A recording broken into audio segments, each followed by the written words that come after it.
Hello everyone, welcome with the next episode of Biology is Fun. Today the topic we are dealing with is measurement of blood pressure with sphygmomanometer and digital meter. Sphygmomanometer is the device by which we measure blood pressure, that is it's a manual device, and digital meter is just a digital version of it, but it follows the same principle as that of sphygmomanometer.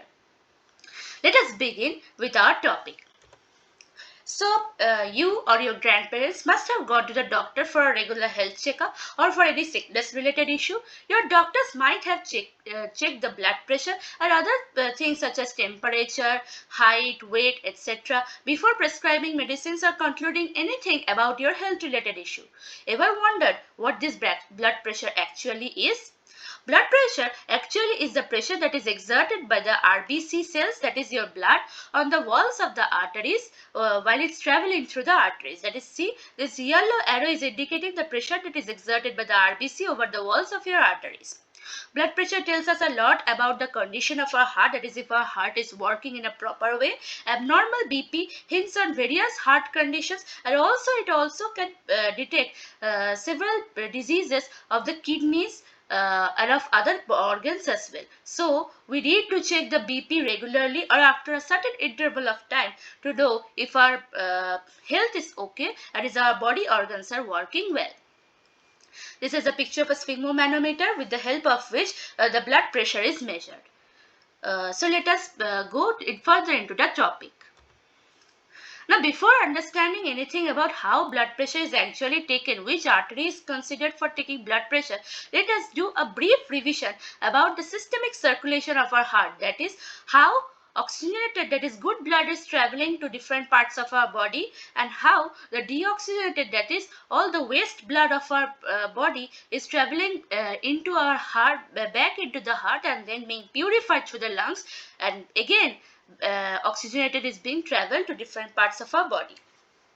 Now see, the left portion of our heart, that is over here, left ventricle and the left auricle, they together work as the oxygenated center of the carrying oxygenated blood, and it pumps out oxygenated blood through the aorta, that is the arteries, to different parts of our body. See, it's pumping out oxygenated blood to different parts of our body. To the head, carotid artery is carrying oxygenated blood, to the arm, subclavian artery is carrying, and to the lungs, pulmonary vein is carrying. This pulmonary vein is the only thing that carries oxygenated blood to the lungs. Again, deoxygenated blood from all parts of our body is coming back to the veins and into the right part of our heart. Right part of our heart again sends that deoxygenated blood for purification to the pulmonary artery. We must always remember that artery is the one that carries blood away from the heart, and veins are those which brings blood towards the heart again. The only interesting thing is that only pulmonary vein is the one which carries oxygenated blood towards the which carries oxygenated blood towards the left atricle, at the left auricle, at the left ventricle, and only the pulmonary artery carries deoxygenated blood for purification to the lungs. Okay, so with this we begin with our topic, that is how blood pressure is taken. Blood pressure is actually taken at the brachial artery. As you can see, the next page, for measuring BP, which artery is considered? This artery is brachial artery. Brachial artery is actually the artery which is carrying oxygenated blood from left part of our heart to our arms. That is, the subclavian artery is one part, is the brachial artery.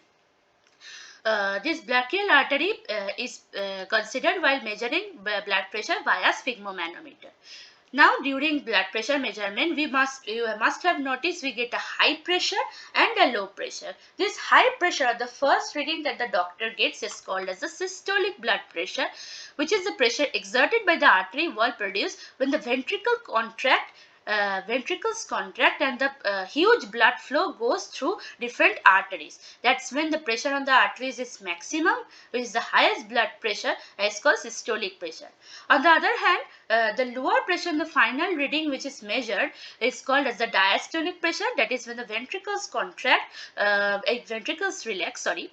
That is when the ventricles relax, there is minimum pressure on the arteries, and that's when blood is not flowing through the arteries as much, and then we get the lowest pressure on the artery. That's pressure which is measured via sphygmomanometer is called as a diastolic pressure.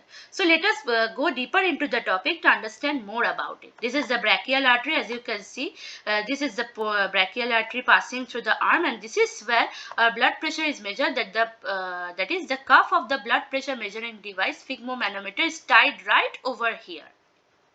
Okay. So let us move on. So let us discuss about the main parts of the sphygmomanometer device. It consists of an inflatable rubber cuff. That is, rubber cuff is meant by this thing, that is the cloth-like thing that is tied onto your arm, is called as the inflatable rubber cuff, which is applied to the arm and then connected to a column of mercury next to a graduated scale. That is, this is connected to a column of mercury which will measure your blood pressure amount, and beside this is a scale for telling how much is your blood pressure. Okay. Actually this works by that the doctor inflates this cuff and puts pressure on your arms via this cuff, and then he releases the pressure to he releases the excess pressure so that he can measure the blood pressure. As you can see over here, the inflation can be done by a manually operated pump. Manually operated means the person is operating this bulb, that is this bulb, or it can be operated by an electrically operated pump also, which is usually done for digital meters. In digital meters you don't get this pump device, and also we don't get this, we just get a box which tells us the reading of our blood pressure. We will see later on. So manual sphygmomanometer, that is a manual device which is operated by persons, is used along with a stethoscope for measuring BP. You must have seen doctors put a stethoscope right under your cuff. Ever wondered what he hears while measuring our blood pressure? Let us see how. Now we are entering into the main procedure of measuring blood pressure. The patient is first seated calmly on a seat, and then his or her arm is supported.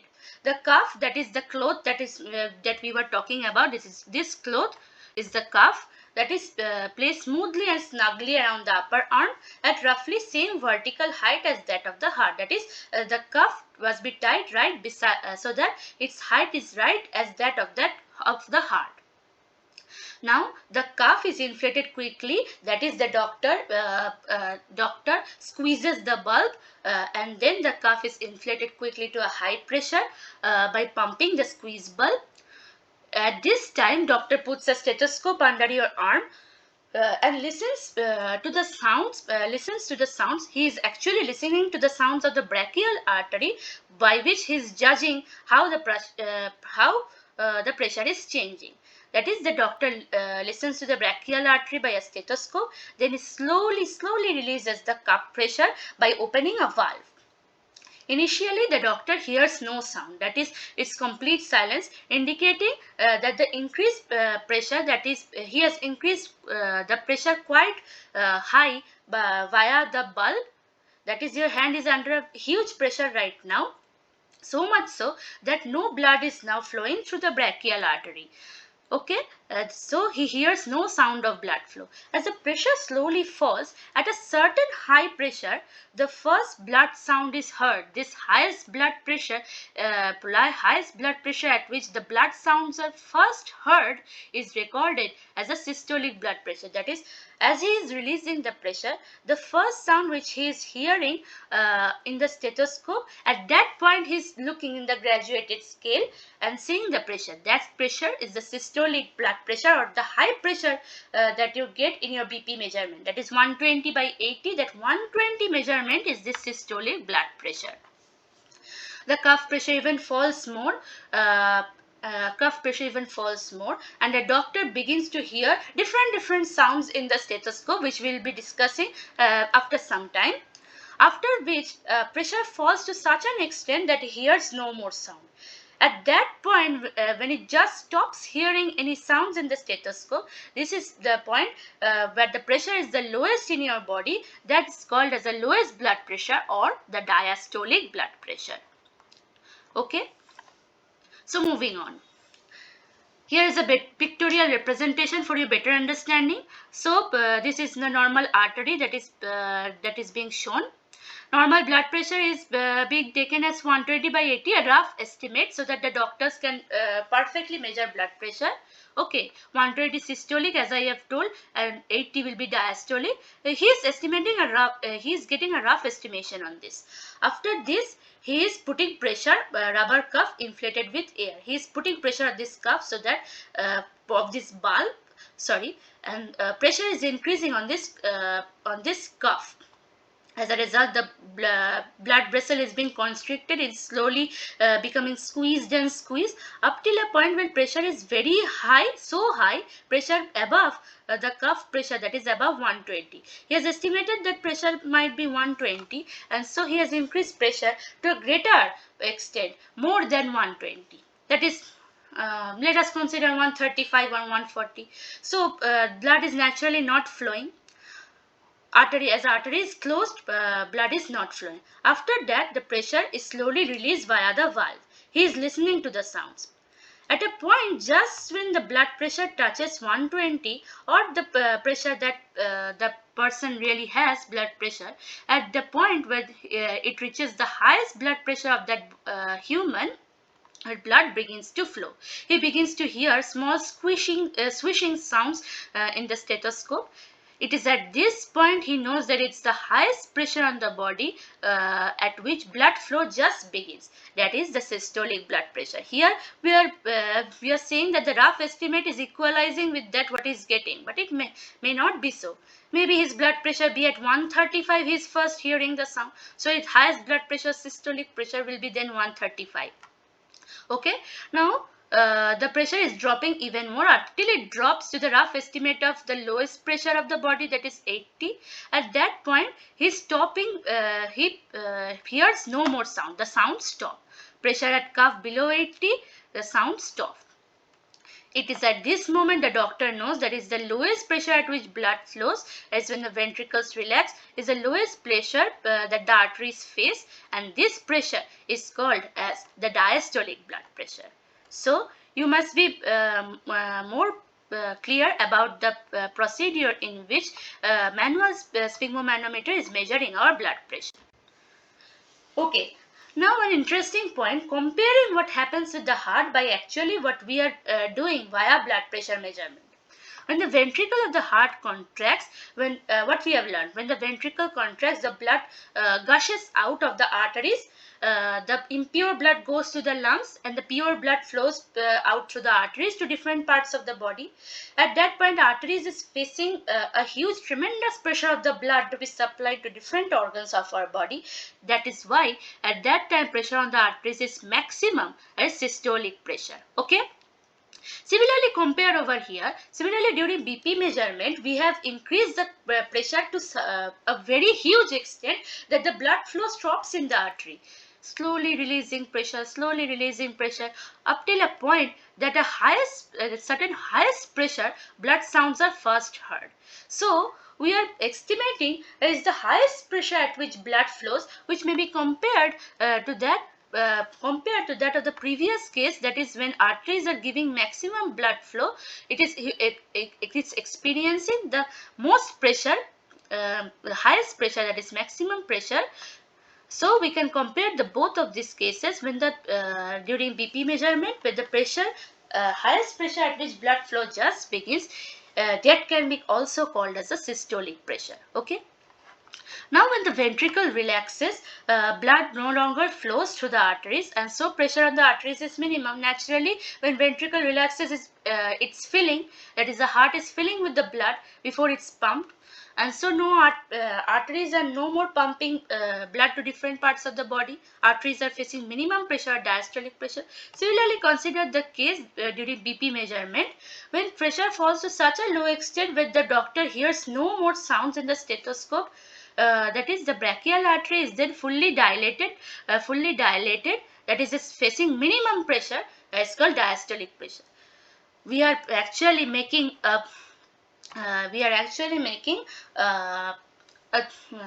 what can I say?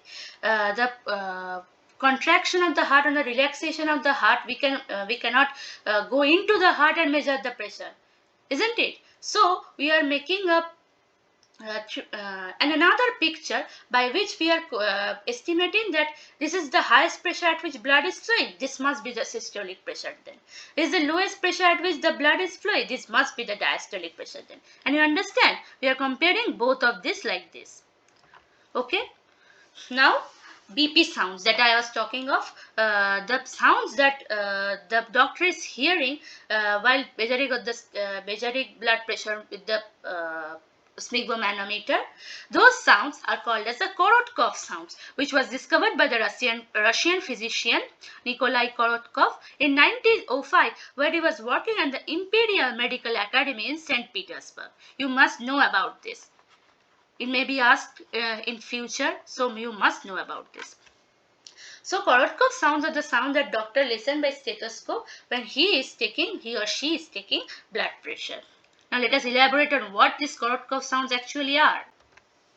So, sounds may be heard in 5 phases. The phase 1, before the beginning, as we have described, the cuff pressure is taken higher and then pressure is slowly released. As when the cuff pressure is higher, there is silence because brachial artery is then fully constricted and no blood is flowing. Just as the blood flow begins, that is right over here, phase 1 sounds begin. Just as it begins, that pressure is called as a systolic pressure. First appearance of faint, repetitive, clear tapping sounds are heard, which increases in intensity. It indicates the onset of systolic pressure. At that point, when it's just the sound is beginning, just right over this line, it's the systolic pressure. Phase 2 sounds often acquire a swishing quality, and these sounds are called as the soft swishing sounds, are in the phase 2 of the Korotkov sounds. The phase 3, we hear sharp sounds returns. This phase 2 sounds was softer than the phase 1 sound. In phase 3, the sharp sounds return, often which become crispier in quality and even may exceed the phase 1 sounds. Phase 4 sounds indicates muffling sounds which can be heard and which become blowing in quality. That is, soft blowing sounds may be heard. After this, the doctor is continuously hearing these sounds, that is tapping sound, swishing sound, and crisp sound and blowing sound, after which after a certain low pressure, he stops hearing any sound. All the sounds stop completely, indicating diastolic pressure. It's just at the point when he stops hearing the sound, at that point he is taking this as a diastolic pressure. See, silence over here now. Just at the point when everything stops, all the sounds stop, it's dead silence. That pressure is called as the diastolic pressure. So the point at just when the sounds are beginning is systolic pressure. The point at just when the sounds are completely disappearing is called as a diastolic pressure. Now, moving on to the digital meters, which works on a similar principle as that of the manual sphygmomanometers, which are operated via human hands. Digital meters work in a similar principle, except that it uses oscillometric measurements and electronic calculations for measuring BP. Okay, the cuff is similar, just like that of a manual sphygmomanometer. The cuff is inflated to a high pressure, that is, the cloth is inflated to a high pressure, pressure reduces gradually. Blood flow begins but restricted. A systolic BP fluctuates with cyclic expansion and contraction of the brachial artery. That is, it operates in such a way that the brachial artery cyclically expands and contracts. So, during BP measurement via digital meter, you must have seen that for a certain interval of time, these two values, that is a systolic BP value and a diastolic BP value, are fluctuating continuously. So, what is it indicating? It is indicated that is indicating the cyclic expansion and contraction of brachial artery, and so is thereby fluctuating right up to the point when it will tell us the exact measurement of the BP. But generally these digital meters are not so accurate, and so doctors generally, in a general sense I am saying, doctors prefer manual sphygmomanometers over the digital meters. Now, by chance you have gone to the doctor and your BP is somewhat like, say, 135 by 90. It must be abnormal, no? So abnormal BP count, is it something to worry about? Yeah, certainly it's something to worry about. High blood pressure gives rise to long medical term condition called hypertension. That is, if you are suffering from hypertension, which may be classified into three grades, that is stage 1, stage 2 and stage 3 grade, which is highly dangerous stage. Stage 3 grade should not be taken. Before that, you must have to take medication for blood pressure. So high blood pressure gives rise to hypertension. High BP also increases risk of coronary artery disease. Atherosclerosis also, that is, you are eating loads and loads and loads of fast foods and fatty foods, and your arteries are slowly, lumen is gathering and is blocking your way through your artery, leading to blockage, and that's where the space for blood flow is getting minimized. Your pressure is generally increasing because as your blood vessel, something, if a pipe say constricts and then you're putting same amount of volume of water through it, it will gush out at a greater pressure, isn't it? Same is that happening with our blood vessels. Our blood vessels experience greater pressure when lots of fats accumulate around our arteries. So we should restrict to a proper diet so that we do not suffer from this sort of diseases. It may also lead to stroke. Similarly, high blood pressure injures your blood vessels, which may lead to an internal bleeding leading to stroke. It may also lead to heart failure, vision loss even, and also chronic kidney disease. Kidney is also affected by high blood pressure, mind it. And so, before this situation gets out of control, we need to take medicines for this. An example of this medicine is what my parents generally take this. Stamlo 2.5 is an example of a medicine which is a mild medicine for blood pressure. Even greater dose than this is present for persons suffering with higher blood pressure. So, looking into the range, normal is less than 120 to less than 80 diastolic. As 120 by 80 is normal. Pre-hypertension 120 to 139 and 80 to 89. High blood pressure is 150 to 140 to 159 and diastolic 90 to 99. High blood pressure, hypertension stage 2, that was hypertension stage 1, this stage 2 is 160 or higher, 100 or higher. You may see 100 or 99, 90 to 99 and 100 is indicating a very concerning situation for the patient. Your diastolic BP needs to be low. If it's turning this high, then you must be suffering from some disease. And this is the last stage where emergency care is needed. That is, even medication. I don't think medication also can help at this stage, which is higher than 180 and higher than 110. See how high the pressure is getting. The person is suffering from a grave situation under this stage. Okay, so this marks the end with my slides. I have explained to you how blood pressure is taken via sphygmomanometer and via digital meter. If you please, if you have liked my topic, that is, if you have liked my lecture, please like, share and subscribe to my channel, that is Biology is Fun. And please subscribe to my channel so that you can also get access to numerous sort of this fun like videos. My videos will always deal with some topics that will explain to you the biology that you are experiencing at everyday life. That is, For example, in this slide I said how blood pressure is taken. You must have measured blood pressure over 100 or million times in your life. Your parents must have. So you might have wondered, how is it measured? Always you are assuming something. Better than assumption, you must know about the procedure, underlying procedure that is present over here.